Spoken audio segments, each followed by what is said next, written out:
A very good evening and thank you so much for joining me on Uctv. I am Nora Osende. We are breaking down some of the stories that made headlines through the week. And through the week, we had a very important event in the Catholic Church, and that is the 58th World Day of Social Communication, a function that was held in the Sacred Heart of Jesus at Diop Cathedral, that's in Arua. Arua Diocese celebrated this under the theme Artificial Intelligence and Wisdom of Heart Towards a Fully Human Communication. And we can't wait to dig into that really with everything that is happening in the communication industry. Things are changing. We see artificial intelligence is actually coming forth strongly. Some of the messages that were communicated then, or the interactions that were held in Arua, had a lot to do with the advantages that come with it and the disadvantages that come with it. And we have a very interesting and important guest with us in studio, Father Phil Podi, who is the Executive Secretary of Social Communications of Uganda Episcopal Conference. And thank you so much, Father Odi, for making time. Thank you so much, Nora. It is good to have you. Yeah, thank you. It's a pleasure. So this is the 58th communication celebration or week. Yes. It is what we had in Arua is the national celebration. That's correct. Yes. Tell us more about this. Yeah, thanks so much, Nora. Thanks for hosting me. The World Communications Day was promulgated or started by Saint Paul VI in 1967. So if you calculate 1967 up to now, that makes it 58. So that's why we have the 58th World Communications Day this year. And it is something that the Catholic Church decided that at least once a year, there should be a day dedicated to honoring people who work in the media. So that's why the Church started that day. It's a way of appreciating the role of the media in our society. So the Church said that, no, let us find a day in a year when we can honor people who work in communication. So it's basically to recognize the good things that the media people are doing, but also a day when we can reflect on the importance of media in our society.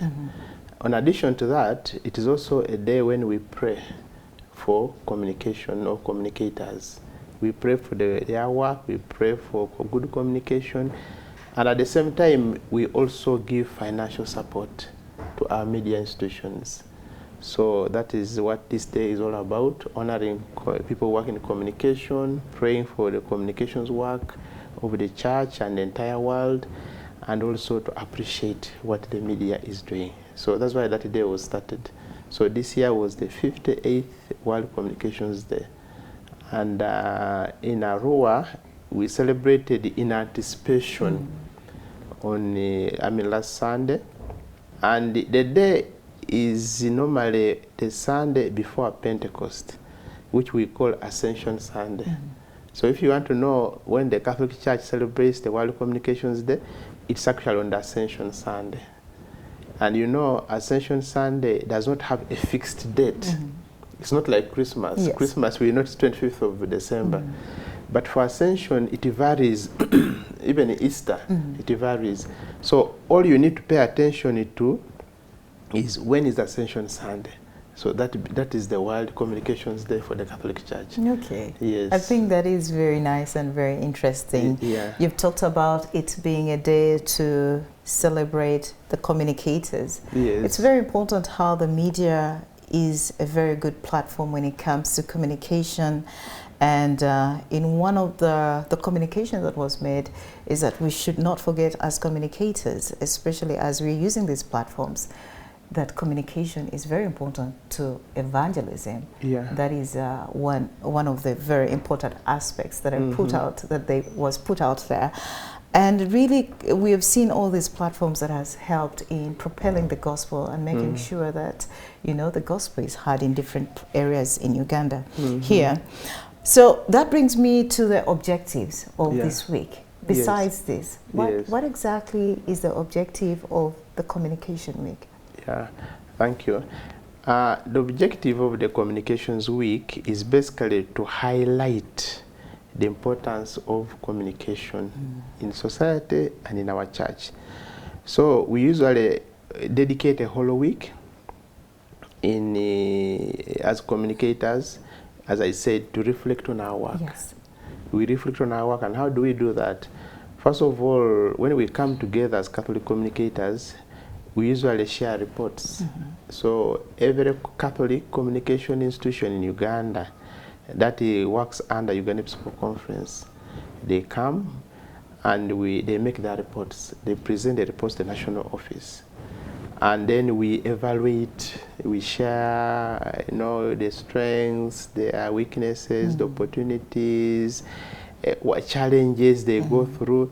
In that process, we are actually reflecting on what we are doing. Yeah. So besides sharing reports, we also normally have a training. Usually it is for 2 days. And the purpose of the training is to empower our Catholic communicators.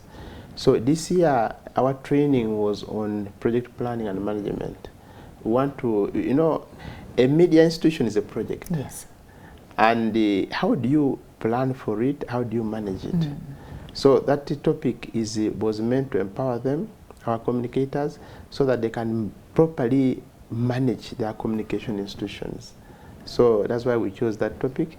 But in addition to just the media institutions, but there are also other projects that they get involved in. And we want to make sure that they are efficient in the work that they are doing. Whatever project a Catholic communicator is given, they should be able to manage it well.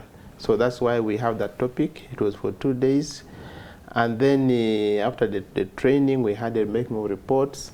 After that, we had a session where we reflected on the message of the Pope for the World Communications Day, which, as you have mentioned, artificial intelligence and the wisdom of the heart towards a fully human communication. So we had a session to reflect on what that message means to us as communicators. And in addition to that, we also had a business meeting where we talk about issues concerning communicators, and then we make resolutions. So those are the activities that we covered during that Communications Week. And then we crowned it up with the national celebration of the World Communications Day, so which was hosted by Arua Diocese. And as I said, we did it in anticipation, because the actual day is the 12th. But at a national level, we normally anticipate.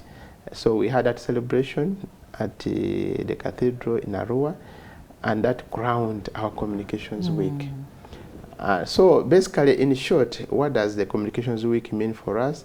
It's an opportunity for the Catholic communicators to come together, to reflect on their work, to share experiences, to plan together, get empowered through training, and then after that, we celebrate our work through that celebration of the National World Communications Day.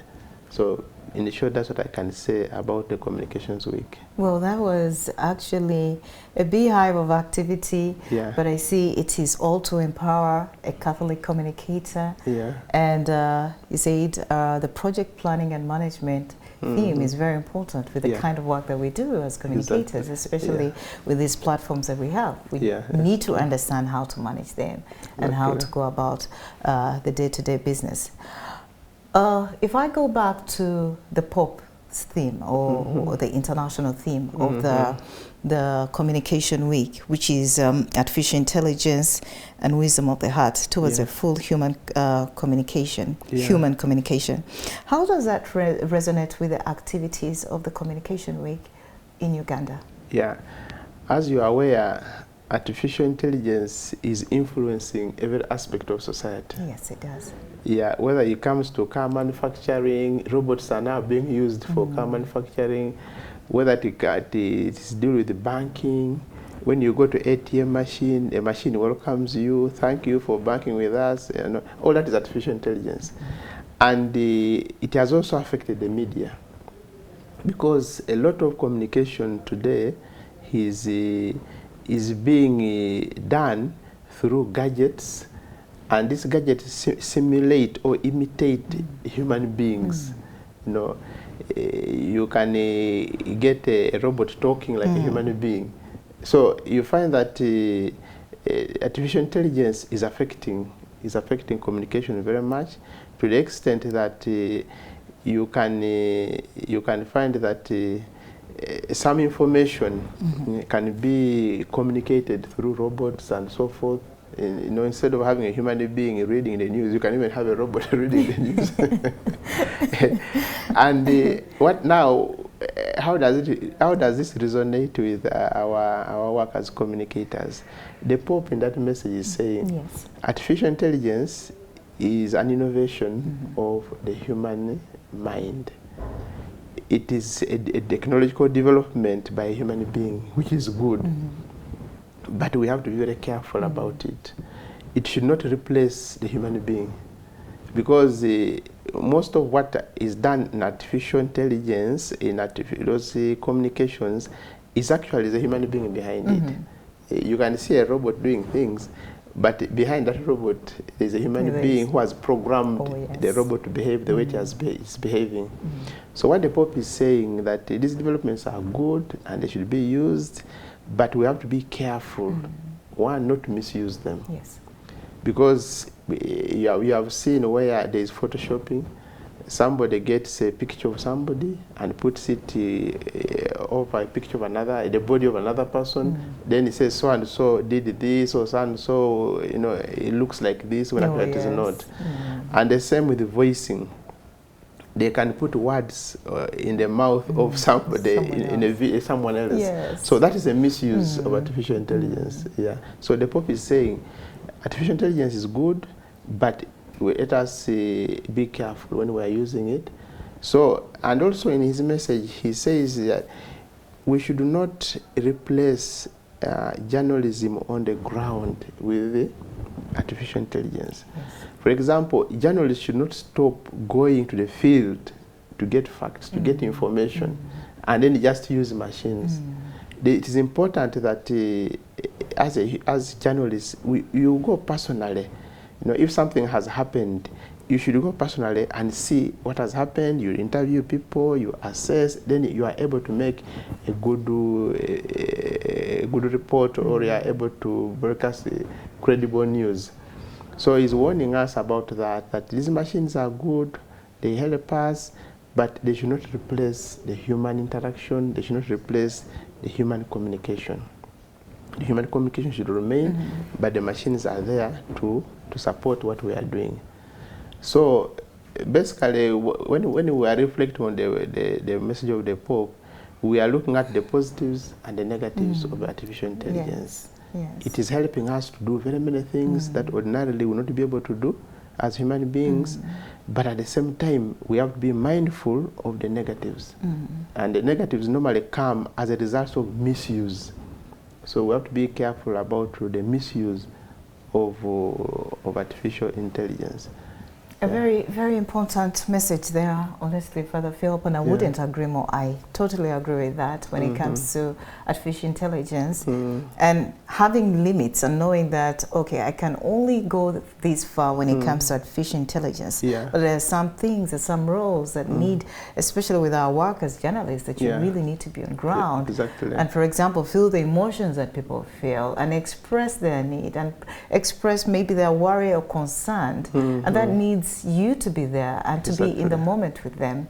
So I think it's a very profound message in an age where you know, technology wants to take over and people are exactly not mindful about the disadvantages that come with this. I think it has come just at the right time. And I remember also Bishop Roa Diocese, Bishop Sabino, also mentioning that and saying, well, it is good, but at least we forget the disadvantages that come with this. It should not control us. And so when we are talking about the Communication Week, especially in the Catholic Church right now, we are looking forward to participation. Who are the different categories of people that are participating in this, and why them? Basically, the people who participate in our Communications Week are Catholic communicators from Catholic media institutions. So in Uganda we have 12, not 12, but 10 radios, but with 20 stations. So each of those 20 stations, send a representative. Then we have 2 TVs, Catholic TVs. You have Uganda Catholic Television, you have Kalango TV. They're also represented. Then in each diocese, we have a communications office. And those communication offices are headed by diocesan communication coordinators. So we usually invite one from each of the communication offices. So they are part of the group that normally comes. And then we also have other media institutions, Catholic media institutions like Leadership Magazine, the Pauline Bookshop and the Media Center. We have the Marianum Press. We have associations like Association of Catholic Communication Practitioners in Uganda, abbreviated as ACCPU. So we invite all of them. We also have Ugandan Catholics Online. So as long as you are doing communication in the context of the Catholic Church, you are invited to that the Communications Week. So we have a variety of Catholic communicators. So those are the categories of people that we usually have during our Communications Week. Well, that is very interesting. Yeah. And that is, I see a category of people that really need to be involved, and it's properly selected just for the right reason. When we talk about the communicators and the Communication Week, it avails opportunities. Yeah. What are some of these opportunities that avail with participating in this communication? The biggest opportunity is one, knowing each other. Because there's a danger of working in isolation. We are doing the same work, we are all working for the church, we are doing communication work, but there's a danger of working in isolation because we don't know each other. So one of the opportunities is that these communicators get to know each other. And having known each other, we encourage them to network. So we encourage them to work together, they collaborate, they share information, share news. So networking is a very big opportunity in this Communications Week. That when we get to know each other, we are able to share news, share information. For example, Uctv may not have a correspondent in Arua, but there's an event which has happened in Arua. Can a Uctv journalist call a journalist of Radio Patches? I said, can you provide us with the footage of that event? So they are able to share news. So it's a very big opportunity, and in fact for me it is even the #1 opportunity. Yes. That we are able to network, you are able to get information from any part of the country because you have a colleague in that part of the country. Yes. So there's the issue of networking. The other opportunity is getting empowered, because when you share information, you learn. You learn from others. Oh, okay, this is the way they are doing things. I can also improve. So you share experiences, we share information, and that way we get empowered. Then the other opportunity, of course, still under empowerment, is the training. Yeah. Each time we come together, we make sure we get an expert on a particular topic to train, so they get trained. Then the other opportunity is, of course, you get to see other parts of the country as well. Yes. Because we normally rotate. Yes. Yeah, we go to different, each year we go to a different diocese. Last year we were in Kampala, Archdiocese. This year we were in Arua. Next year we shall be in Kasese. 2 years ago we were in Kotido. So you get exposure. Yeah, you get exposure because we normally rotate our Communications Week that are hosted by different dioceses. So there's also that opportunity of exposure. You get to see. By the way, one thing I didn't mention to you, during that Communication Week, we also visit certain places. We visit media houses in that area, but also any other place of interest. So when we were in Arua last week, we visited Radio Patches. So they took us around, and I have to tell you that Radio Patches is doing a great job. Wow. We learned a lot. Amazing. You can imagine they have, I can call it a village of solar panels. Wow. They produce power and they even feed the national grid. Wow. Yes. Wow. They feed the national grid. So that was an eye-opener for some of us that, oh, so besides doing the routine communications work, there's something else you can also do. So they generate power, so for them, they don't need to pay for meme. They have enough power to run all the station and even feed the national grid. So we learned a lot. And also, we visited the Lodonga Minor Basilica. Yes. So personally, I had been there before, so this was my second time. But for some people, it was the first time. So we visited the Lodonga, and we discovered it is the oldest minor basilica or basilica south of the Sahara. Wow. So it was something that was very enriching for us. And we also got an opportunity to visit the Bidibidi refugee settlement. Yes. Yeah, so we visited Bidibidi, we visited the Lodonga Minor Basilica. So that exposure is something that is one of the opportunities that the Communications Week provides. It's a very, very important thing. And when you talked about the opportunities, the networking opportunity, you talk about empowering one another and just learning from one another, that is very, very, very important there. And we see a lot of progress after the Communication Week with the trainings and all this. And you talked about the aspect of working together. Really, we can't work in isolation. Yeah. We can never achieve anything if you work in isolation. No. And I think the Communication Week really avails so much growth and so much opportunity as Catholic communicators to come together and do all these things together. However, as Catholic communicators, there are also challenges that are involved in our day-to-day. What are some of those things that you find highlighted as challenges in most cases? One obvious challenge is the issues of financial resources. Yes. I think it cuts across. Yes. All our media institutions are struggling financially. And the reason being that we have very many media houses in Uganda. Yes. And the market is small. We are all looking for adverts from the same companies. Everybody is going to MTN, Airtel, Central Bank. So it is not easy to make ends meet. So it was one of the things that came out strongly, that we have the challenge of finances. The other challenge that we go through is the issue of staff turnover. It was one of the things we discussed.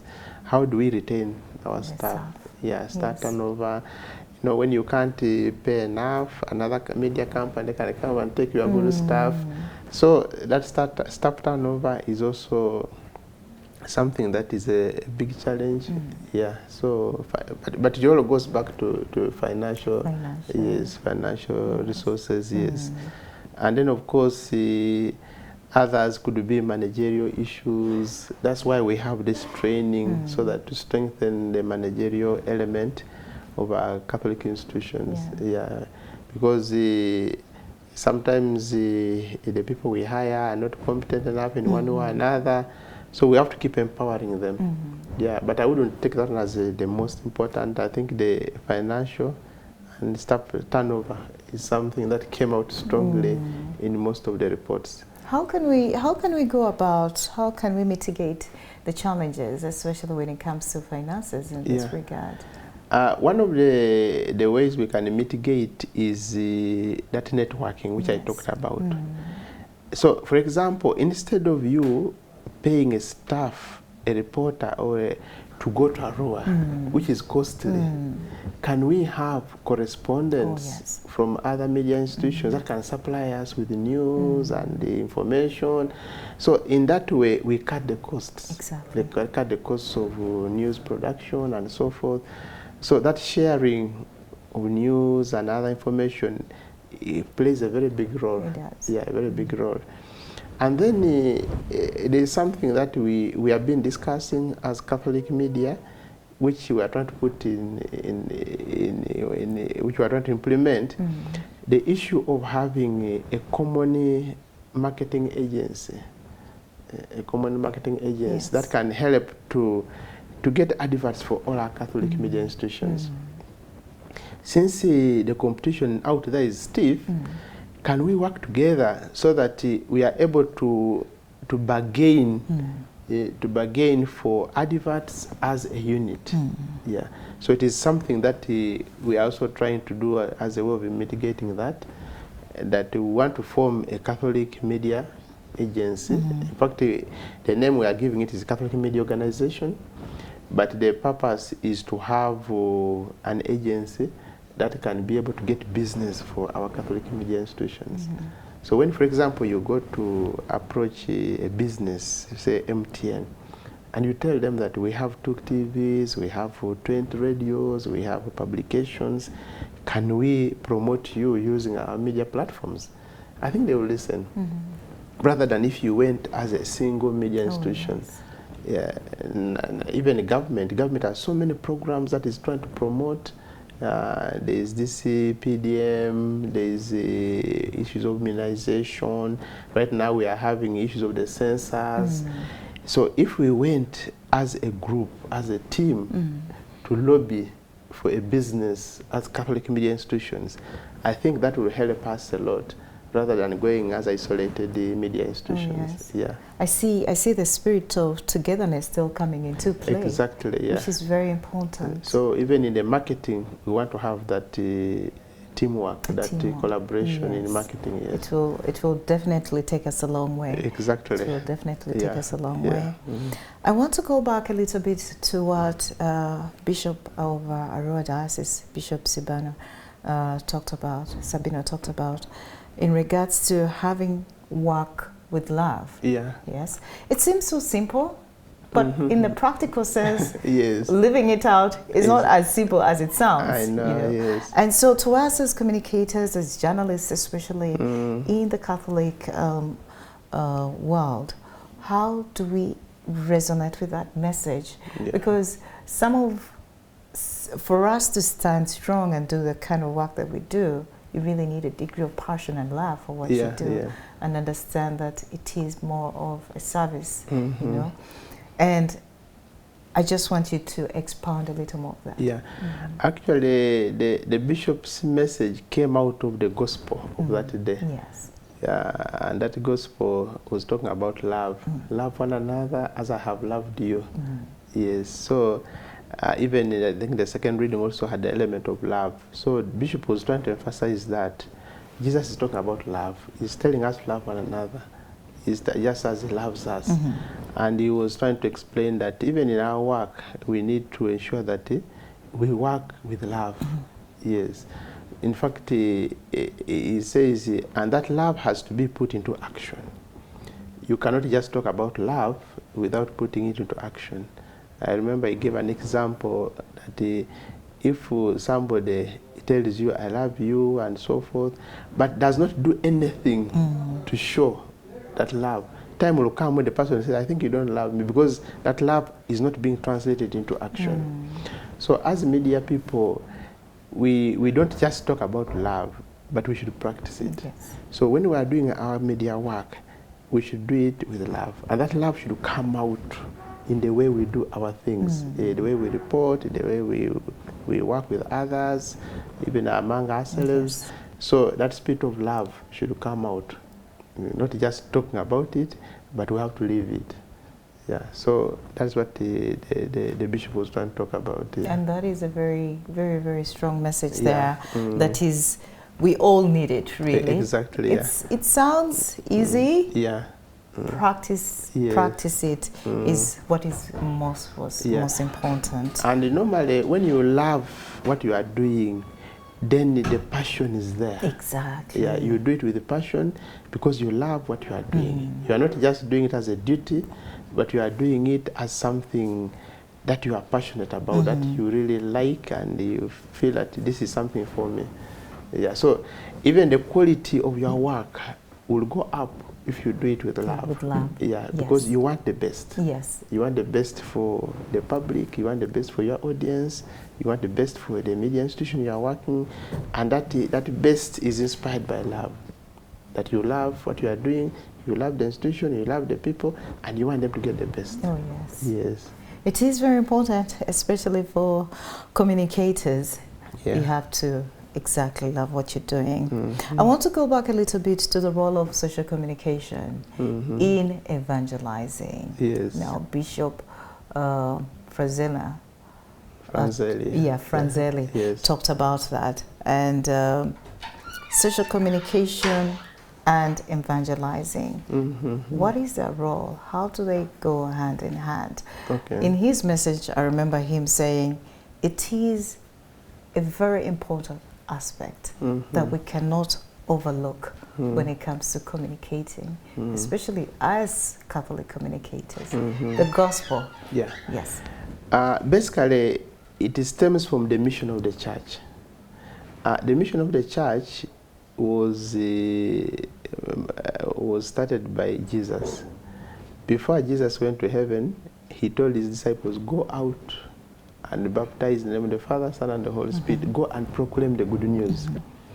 Now, for us as communicators, the instruments we have, the communication instruments, is what we use to proclaim the good news. Yes. And our main role as a church is to proclaim the good news. So he was reminding us that you are not just communicating information for the sake of it. You are communicating information because it is a mission. It's a mission that Jesus left us.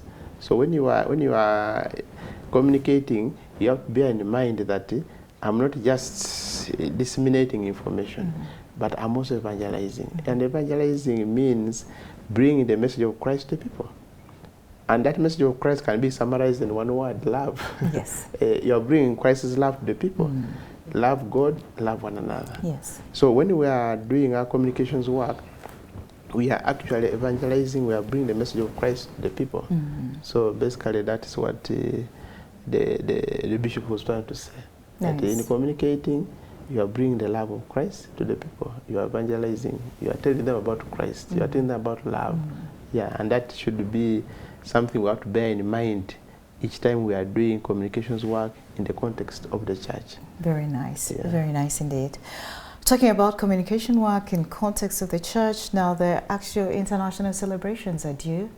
Yeah. And what are some of the activities that we expect? So as I said, the International World Communications in the Catholic Church is on Ascension Sunday, which is next Sunday, the 12th of May, 2024. And across the world, it's supposed to be celebrated at the parish level and the accession level. So all the parishes, all the churches in the Catholic Church in the world are supposed to be celebrating the World Communications Day next Sunday. Nice. And in Uganda, it is supposed to be celebrated in each diocese, but at the same time, each diocese is given the opportunity to choose any other day other than the next Sunday. For Kampala Archdiocese, it will be, the celebrations will be at Our Lady of Good Counsel in Gayaza. So they chose Gayaza Parish to host for Kampala Archdiocese. Archbishop of Kampala is supposed to be there, and I'll also be there, and I hope Uctv will also be there. So definitely, we look forward to yeah, as being Kampala there. Archdiocese, the celebrations will be at Our Lady of Good Counsel in Gayaza. But the other dioceses are also having theirs in their, I don't know, depending on which parish they have chosen. And as I said, some may decide to celebrate later, even if they are not well prepared. But for Kampala, it will be at Our Lady of Good Counsel, Gayaza. Well, we look forward to being there, really, and having the celebration together. Thank you. Uctv will definitely be there in every way possible. Father Phil, before we actually set off, give us your very last remarks about the Communication Week and anything in that regard. Yeah, first I would like to appreciate Uctv for the good work that you are doing. And as we are celebrating the World Communications Day, I want our media people to know that we appreciate the work that they are doing. We value you, we pray for you to be successful, and that is the purpose of the World Communications Day, to appreciate the people who make sacrifices to bring information to us, who work in the media. So I just want our communicators, whether you're working for a church media or a secular media, know that we appreciate what you are doing, we are praying for you, and on that day we shall be there to ensure that we promote the work of the media.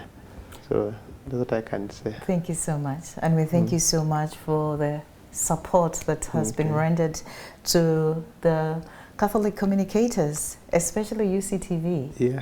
Thank you so much. We can't thank you enough. Okay. And definitely we shall be here to communicate and to do good journalism with love and with aspect of the gospel, which is the most important thing as we are communicating, really.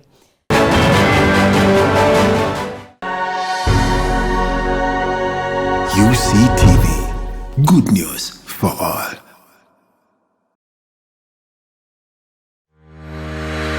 Catch incredible stories of resilience, success. You can manage that money with a topping of inspiration.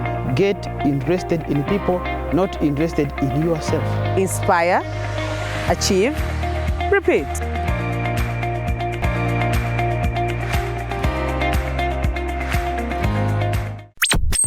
You are watching UCTV, good news for all. For this and more, tune in to Kasese Get Radio 100.5 in Western Region, located at the hill of the Diocese of Kasese. KGR brings you all Catholic programs and an advertising platform in all our radio shows like Good Morning Renzori, Chama Towoka, Ukute, the business show, Propeller, the request show and sports, Evaluation, Mahinga Bakuluka, Late Night Show, and many others. Our other services include Isuzu Tipa, a no car, public address system, live band, Omokekera, an audio recording studio, and outside live broadcast. For more information, call 0773 597 166 or visit our website www.kasesegatradio.com.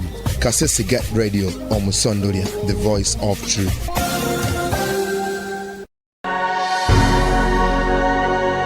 UCTV, good news for all.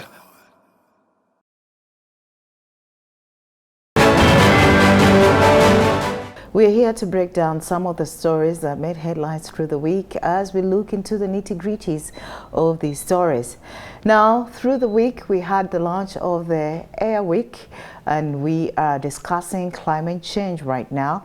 Climate change is with us. And one way or the other, we have all felt the impact of climate change, no doubt. Where there are rains, there are floods, and then there is massive sunshine. Not just in Uganda, but throughout the world, we have seen these very dramatic weather patterns that have changed instantly. And it's affecting us one way or the other. The women, the young, the old, every category of society has been affected by this. Today with us in studio, we're going to discuss climate change in relation to the youth.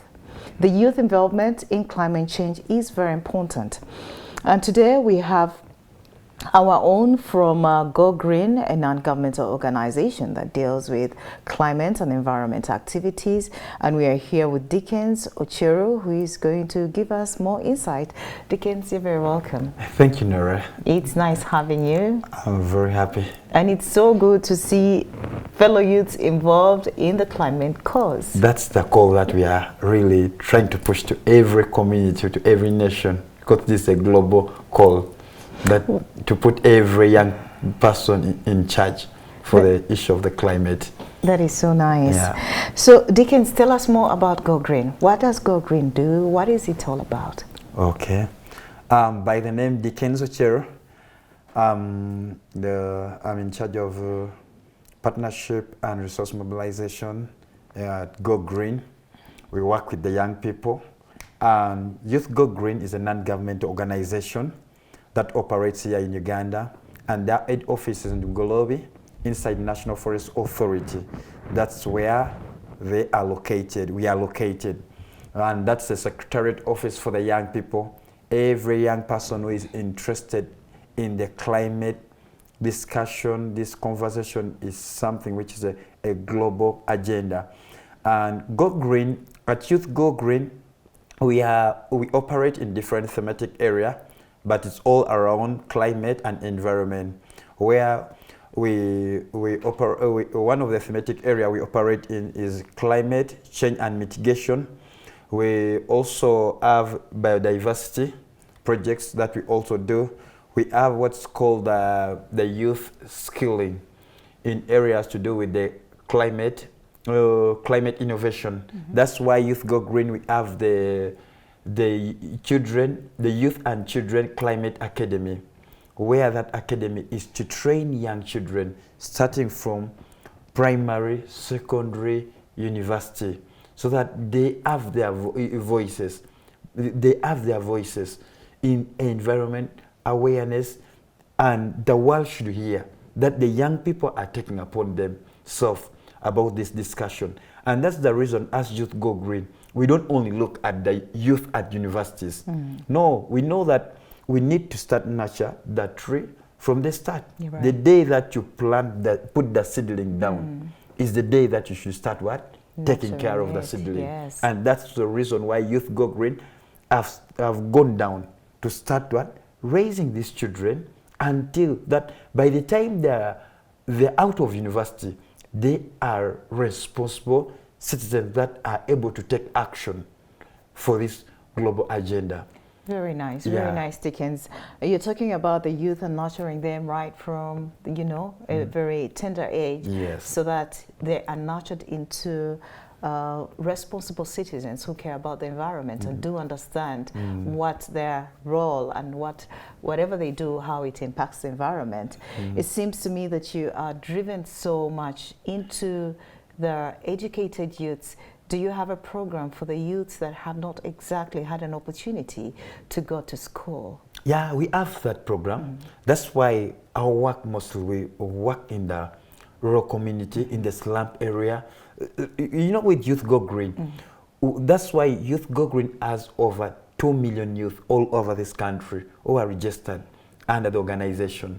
Like Youth Go Green, so that like this agenda, all this program, the conversation about the climate is not only for the rich, is not only for the highly educated or the elite class, is not only for the poor ones, but it's for both the poor one, whom they call the Mundo Wawansi. That's the young people.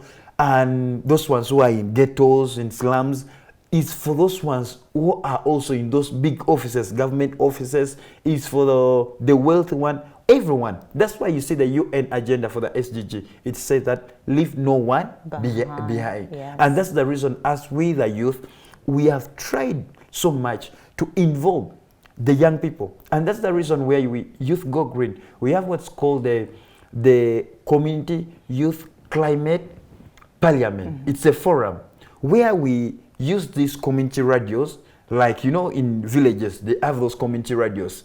With the help of the youth chairpersons and the LC ones around, we bring them on board.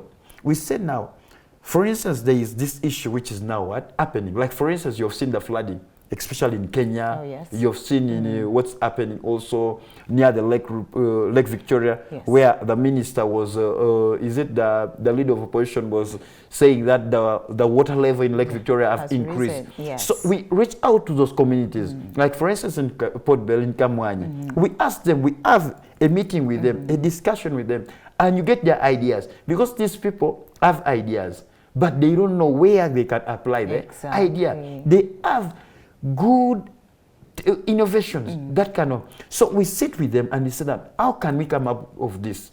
They bring their ideas, but they need guidance. Yes. To be, and even though they have leaders, some of them even they fear their leaders. They fear. They say, now if I go and tell now chairman, some other people, they say, hey, chairman even stays in the same area like me. I think he's just also maybe poor like me. Or they say that like because now their leader is in the same place, cannot help them. And that's the reason why we reach out to them, we bring them on board, and we say, this, you know what? This is possible. It is. You can. So we have that community engagement at the grassroots level. We involve them in the tree planting campaign.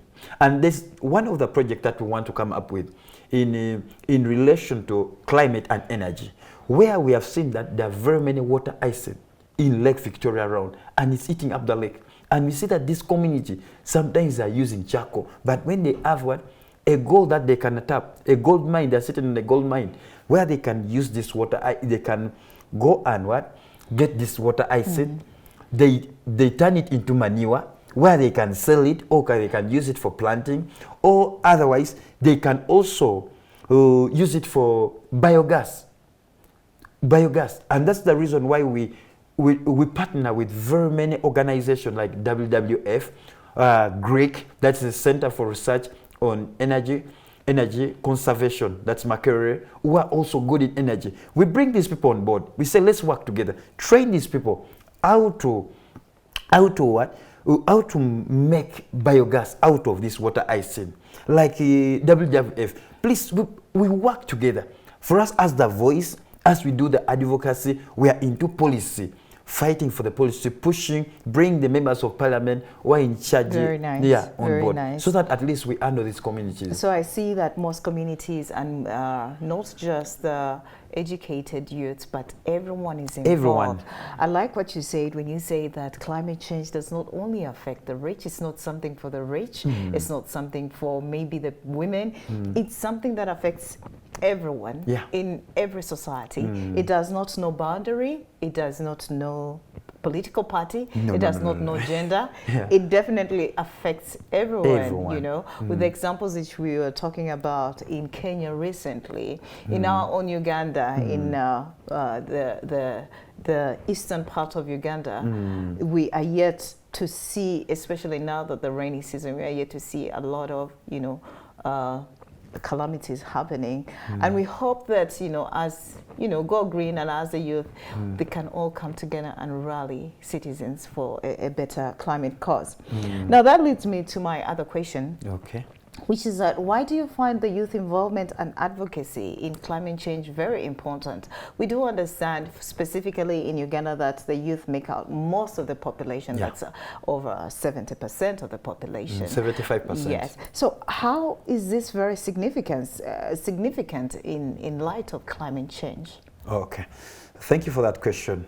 Oh, you know, the reason why we had to come out, there is also one thing that I always share with the elderly people and also different people whenever I meet them, when they ask me that question. I always tell them that, you know, one thing that we are in 3 levels of life. There are those ones who are in their morning, there are those ones there who are in their noon, and those ones who are in their evening. And how do you like leverage on these levels of people? I say, like, the young people who are still in primary, they're still in high school, and they're still in university. Those ones are still in their morning. Then we have those ones who are out of school. They are doing something. Those are in their noon already. Those are in 50s already. Then now we have our elders who are already in their 70s and above, 80s, like our president, our ministers. We said now, those are already in their evening because they're about to retire and sit down and rest. And the reason why we see that the youth make 75% of the population of this country, and I know with today's with the census which took place this week, I know that really, as we are in census, also census month, I know that we might hit 90%. Oh yeah, and that's possible because really Uganda is one of the countries where I know that the production rate is very high. Which will, it's a privilege for us as a country, a young country, when we have these young people. But now the question is, how can we engage these young people so that they don't become a problem to the government, they don't become a problem to the community? It's us getting them involved in, first of all, government programs, community programs, because we know that if you look at the local government level, there are very many things which happens there. But because of one thing which I was still telling you, I said that the greatest disease that has killed us Africans, more than HIV/AIDS, more than Ebola, more than malaria, cholera, or even a COVID-19, which has just passed, is ignorance. Ignorance has killed us. That's why someone can sit on a gold mine and he walks away and he doesn't know that this is a gold mine because he doesn't know. That's the reason why NEMA is running with Ugandans up and down, the community up and, because they are ignorant, they don't know why even. Sometimes, like for instance, you've just seen within this week, was it on Wednesday? Yes. Where those people from Nansana, they were arrested because of what? Pouring, just dumping rubbish anyhow. They were moving what? And for them, they were just doing it because it was something normal to them. They knew that there was nothing. And right now, they have been arrested and they're going to be taken to court for that. Why? When they were asking, we don't know. Ignorance. We don't know. It's ignorance. And that's the reason why now we are coming as the young people. We say, Nema, look, we can work. For us, train us with this policy. Train the media house with this policy. Like people like you. Speak out. Because your voice reach very many Ugandans out there that they can hear you. They will say, hey, meanwhile there is this policy that concern maybe waste dumping, waste management. I need to be careful. Right. Yeah, like burning even rubbish, where people someone just wake up in the morning and just go and start lighting up rubbish or putting fire in, without knowing that there is a policy which will what govern us that. So this ignorance is one of the biggest disease that has killed us Africa. That's the reason why now we are looking at different partners. Let's work together. If for us Youth Go Green, we are good at advocacy, we are good at we are good at innovation. We have students who can come up with ideas that can do. We can support them. We look for avenues. We know that now. For instance, Youth Go Green works with the We for All. We for All is an international organization on afforestation and reforestation, and they're one of the partners in ecosystem restoration with UN. That's UN. And we work with them because we know that there's things that we can learn with them and we can bring on board. We work with Ministry of Water and Environment, where Ministry of Water know that there is this program that shoots the youth. If we know that things to do with air, we have youth who are in universities who are studying. They study this, but they don't know even where they're going to apply it. We call them for this training. We work with Ministry of Minerals, with different bodies of the government, NEMA, NFA, so that the work can become easy. Because let me tell you that the work of environment, you can never accomplish it alone. No, it's not a one-man's work. Adam even tried in the Garden of Eden. But what happened? He did not. When God gave him the whole garden. But you can never do it alone. Right. And that's the reason why we are coming out, calling upon everyone. Please, let's embrace this. Let's embrace this agenda. Because it does not affect only President Museveni. It does not affect only the Pope. It does not affect the pastors, the reverends, or the priests. It does not affect them only. It's everyone. Everyone. And that's why you see like when Uganda, when NGOs were coming in the country, they were focusing on peace and reconciliation because of what? The civil war. Others came and very many people ran into that. Children's program. They came up with the child labor. They went into that. They forgot of what? The environment and the climate. That time will come where patterns are going to change. They forgot that. Yes. That's why after the children, they came up, women empowerment. They started bring up women's program, you see, very many organizations. Then from there, they now started, now what can we do? They came to poverty programs and all that. But they forgot that there was a silent problem. There were a silent time bomb that they were sitting on. And that's the reason now when the climate patterns started changing. And everyone said, we thought that we are in the right place. We thought that we had trees.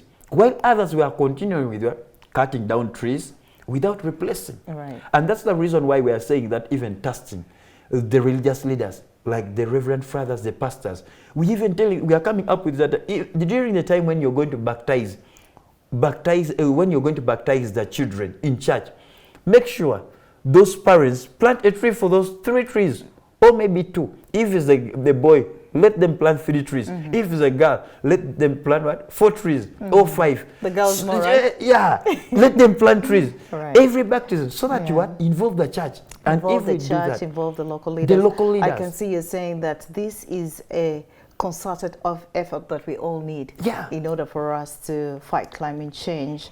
And so the thing with climate change is that the more time we take, the more it worsens with time. As this generation, if we do not do something about it, that means that the generations to come, our children, our great-grandchildren are going to be more affected than we.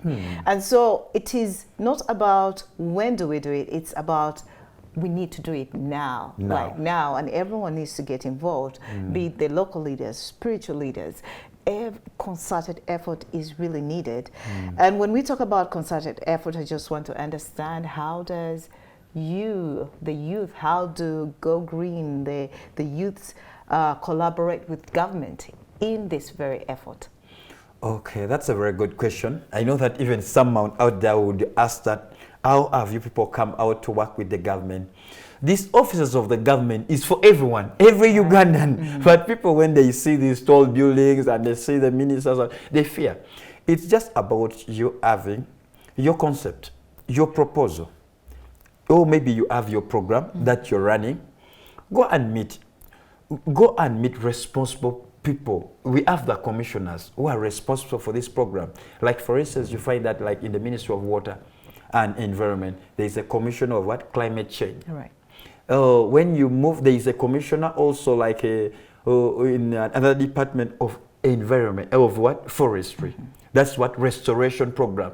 There is that docket where you don't just go present your concept, but you write through the PS. That's the permanent secretaries. Then the permanent secretaries will give you a directive whom you can what?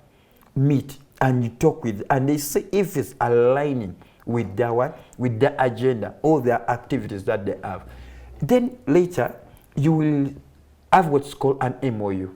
That's Memorandum of Understanding. You sit down, you see how you can work together with, and you sign off and work that, because that's even what right now government is advocating for. Right.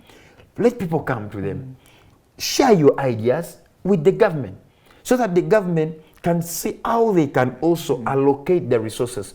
Because you find that people complain, oh, they have given this ministry over 80 billion. Oh, where is the money? But the ministry has the money, but you've never gone there to say that, do you know what? I have my tree planting campaign in Renzori area, which I'm doing this and this. Go to NFA. Say, NFA, I have like over 1,000 seedlings, but I don't have a place where to plant them.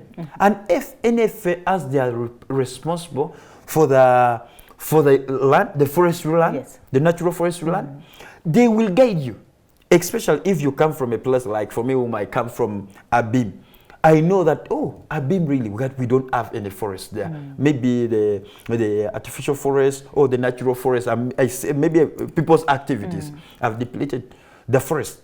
What I do, I go to them, ask them, how can I access this land? I want to plant my trees. Then NFA will say that, please follow the ABCD, and they will give you the land. You plant the trees and you take ownership of it. But there is an agreement that you always meet with them, which I know that is a good agreement. It's nothing like entail that you're going to buy like So the doors are opened when it comes to the local scene, when it comes to collaborating with government on different projects, and I can see you're inviting people actually to be more open to working with government, because it's very helpful and it goes a long way. So besides the local scene right now, let's just talk about the international scene. Wow. How far is the youth awareness in those universal goals, for example, the sustainable development goals? How aware are they in that regard? So that, because whatever we do has to be in relation with the universal development goals in that respect. Wow. The Youth Go Green is, let me tell you, is one of the spearheading youth organization on the SDGs. What are SDGs? SDGs are Sustainable Development Goals, and these are the agenda that the UN came up with in 2015, where some people call the Paris Agreement. They come up with the 17 goals. That's zero hunger, no poverty, quality education, access to good health, access to clean water. Like the one for last year, what rainfall, that's goal 7. That was access to renewable energy. That one we partner with the Ministry of Minerals and Minerals. And 8, decent jobs. 9, we have what's called responsible cities. People don't know that even it exists as goal 9. Like 10, equality. 11, what's called, that's what, That's the infrastructure, sustainable infrastructure. And 12, which is what? Responsible consumption. And responsible consumption comes with the clean air. That this week we have been celebrating. Oh, yes. Yeah. And people don't know that every goal, it's always this what? Celebration. Like now the 13, which is affecting everyone, is what? Making noise, is saying that's goal 13, which is climate change. This is goal 13. And now that goal 13 embrace everything. Now after goal 13, you've planted the trees, but there is also another goal. We speak of like goal 14, which is what? Life above the land. Goal 15, it's goal life below water. And people don't know that. That's goal 15. Now 16, it comes to what? Sustainable institutions, which is of justice, of peace. And that's where now the security falls in. Security falls in. And 17, that now this year, as Youth Go Green, we are going to run for, which is what? Partnership and collaboration. That's goal 17. Which all now, this goal, we need everyone in different aspects. How far are you sensitizing the youths in regards to these goals? How is it going? Okay. We have one thing which is called the school programs, which we reach out to different schools. We talk to students, because we found that even these students sometimes, they use this SDG, Sustainable Development Goals, for passing exams. And they don't understand. When you ask someone and you say, now what does goal like number 3 state? Even you say, I don't know. So basically it's just to pass exams. To pass exams. And move on. They cram to pass exams. Now that's a problem. Finish.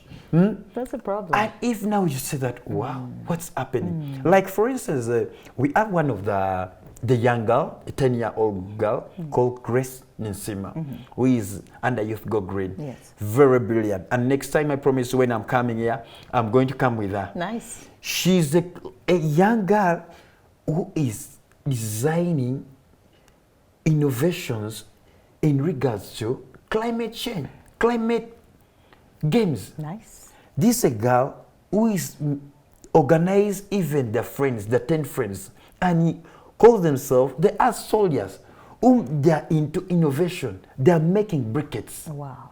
And they are contributing to the Sustainable Development Goals. And this is amazing. And for them, rather than going and spending 2 hours on cartoon watching TV, they are doing something. And this always, these young children, they are in Chira, they have their site. They are making briquettes, charcoal briquettes. They are making games. We engage, they move even up to Karamoja. Like last year they went to Kotido, involving even the young Karamojons to get involved, to understand this agenda. Then another thing that we always have in every October is the SDG run. That's Sustainable Development Run. Marathon. That we invite everyone, every young person. Even we invite people from Karamoja, because we have even Youth Go Green Karamoja, Youth Go Green in Western Uganda, Youth Go Green Northern Uganda, Youth Go Green Eastern Uganda. And we invite all this with universities. We have we have the chapters in Makerere, in MOBS, in UC Mukono Christian University. We have in Uganda Matters University, Victoria University, Cavendish. We have Kampala International University. We have the chapters. We invite all these young people with the ministers, even the government stakeholders, and even the private partners into this. We invite them and we talk about this so that they get to understand this agenda of the SDG. And you know that the UN, they have designed this up to 2030, where in 2030, as Uganda, we know we are remaining with 6 years. In the 6 years, what can we do? That's why I'm saying that I was telling you that everyone is a problem in this country and everyone is a solution in this country. But it's about the information gap, which is a problem. So if we pass information to these people will come on board and they will do a lot for our country. And that's the reason we always take charge, even though it's the office of the Prime Minister, which is in charge of the SDG in Uganda. And we thank God that really this year, it was last week, that Right Honorable Prime Minister, that's Nabanja, was voted as the president of the SDG in East Africa, which is a privilege to us, and we celebrate it, we embrace. It's now us to go and knock the door and say, Madam Nabanja, what is it? Yeah, what is happening? What's this? What we already have, and this what we can do as the young people. Oh, yes. Please, can you guide us? Can you help us to push this agenda? It's about working together. It is. Yeah. It is really. Because you can never work alone. That is it. Yeah. So this very week, actually, we saw the Air Regulation Act that was launched by the Honorable Minister Beatrice Anwar. And how is that implied to you as Go Green? What does that mean in relation to climate change and these regulations that help in tackling this issue of climate change? That's one of the things that really, as Youth Go Green, we were very pleased yesterday for the launch of that. That's why really I give thanks to the Executive Director of NEMA, that is Dr. Kankwasa, and the team who worked tirelessly to make this come out. And also KCCA with their effort, and also AirCo, who are coming up with different innovation in regards to air, but they could not apply that innovation because we had no policy in place for air regulation. And that's the reason why Ministry of Water, through these different bodies, NEMA, KCCA, Makerere University, they had to sit down and they come up with something that can really regulate our people. Because we have very many investors in this country. And now, for instance, if you see maybe this factory or industry near you, they are polluting the air. There is no way in the community you're going to tell them that, please, you're doing ABC or what you do. They will ask you, from which point are you really addressing in your point? Do you have anything? Or do you have any policy? I don't know anything. These things that are being burnt, like burning polythene and garbage in places. In places. Sometimes you move to places let me say, like Golobi, that side, when you're moving, going towards Luzira, you see how the place is really so stinky, the place is weird, and you sometimes even you say, what's happening in this place? Actually, they say the air quality in Kampala is one of the worst. It's the worst. It is. It's the worst. And so some of these regulations, I think, they will take us a long way. If we sensitize the people and make the people understand that this actually, what you're doing is wrong, it's contributing to the degradation of the environment. And so when things like the air quality launch came up, the Air Regulation Act comes up, I feel like it's a big thumbs up to us who are in the fight. And for us, even as Youth Go Green and We For All, we have embraced this and we are celebrating. Why? Because we are trying to come up with innovations to control the emission rate, the carbon emission rate in this country. Because we feel that there is a gap, there is already a problem. But as the young people, the young generation, what can we do about it? Even before, we had to come up with something called the scientific carbon emission calculator that measures the emission rates in different industrial parks, in different industries, and also the city center. That it gives the daily reporting, the weekly reporting, monthly and annual reporting, where it has levels. Whereby if it says that since the regulation came in, we are complaining as NGOs and other government, we don't have money, we said, you know what, we can make money, or we can have resources to do this. Make these industries, all these emitters who are polluting the air, because you see that in the world, every day 31,000 people are dying because of what? Polluted air. Bad air. People are perishing. And these people have never taken it seriously. And we know that things that has really destroyed, which really has destroyed more life, has polluted our air. They don't know that, like for instance, steel industries, they are very dangerous. If we don't regulate them, the rate of emission. Come to cement industries. These are people who are really, if you don't control them, they're destroying very many lives every day and night. Now, just ask the question. A person who is suffering, who is suffering with asthma, who is staying near a factory, or a steel factory, or a cement factory. How does that person, what kind of life does that person pass through every day? It is very sad, really. It is very sad. If you don't regulate When you that. think about it, not even the person who is suffering from asthma. What about a child? The children who are still young and their bodies and their systems are still developing, the kind of air they're taking in. No wonder diseases related to air pollution are on the height, really. So many people are dying because of that. And I think when these regulations come up in regards to air regulation and how people can, you know, conduct themselves in this regard, it is very important. And that will lead me to one of the other things is that because people do not really know some of these things, how are you helping when it comes to trainings as we wind up the show? Trainings of people and sensitizing them, because you said ignorance was one of the biggest problems, and how we shall beat up this ignorance is not just sensitization, but also training the young people and making them aware that when you do this, this is what happens and this is what we must do. Yes. That's the reason why, first of all, the one key people or one department or an industry what we want to work with is the media. You people. Where right now we have an MOU with the NEMA to work together.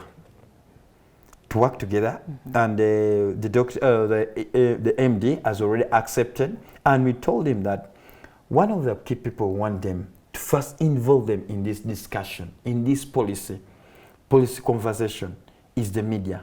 Let them understand the message. Let them get the interpretation of this policy. So that when you get now the media on your side, now it's us the young people, go down to the grassroots, to Mundo Wawansi. And we said, you see, this is now the thing. You people have been complaining about the air, about these factories and all this. Where the good thing with this policy, it is also like it has made everyone to be a police of himself, where you can even arrest like a factory manager or an MD in a factory. You can arrest them if they are polluting air. You have that audacity, you have that capacity, where you can just even give a call, make a call to NEMA and say, please, I'm in this place, in this, and these people they are polluting the air. And NEMA, by that time, they will come instantly. They will come and they will help you with the person. And that's the reason why we were sharing with NEMA and the Ministry of Water. We are telling them that now, let us work in a way that you put a star charge to these people who are emitting air, who are polluting our air. Whereby we say that if you reach this, like you go above this minimum level, you will pay maybe $1 million. But also not only paying $1 million, but you will first also go to Luzira for some time, for some discipline. Or we first preach to you also about maybe if you don't understand the policy, we first preach you about the policy very well. That by the time you're coming out of Luzira, you know what we are talking of. Exactly, yeah. Yes. Then also, we say that another thing also, because we know that human beings are stubborn. That's why sociology said that human beings are irrational. There are some people, they feel like they have a lot of money. Paying only $1 million, something I can pay. Because you know that at the end of the day, it's making a lot of profit. So we say that it's not only going to be paying a star charge. What we are going to do, if 2 or 3 times you are still violating the policy, what will you do? Let Ministry of Trade or Uganda, because we know that Ministry of Trade, they are the one who give licenses to these industries. Let them withdraw the license from this, suspend this, these industries from Uganda. Because your mindset is about making profit, not caring about life. And the people also who are working with you. So we are coming up with certain things that also, first, we preach to these factories. That's why this week we were with Uganda Investment Authority, talking to them how we can also, first of all, pass sustainability education to all the industrial staff, and also involving them in climate awareness and this air regulation policy which has already come in place. We want to preach to them, let them understand, so that when you're coming to them, they will say, oh, we don't know anything. That was what? That's the reason why when we had project with the minister for environment, they had to call every stakeholder so that they know that there is already something which has been, there is already a baby. You know, it's about it's about producing.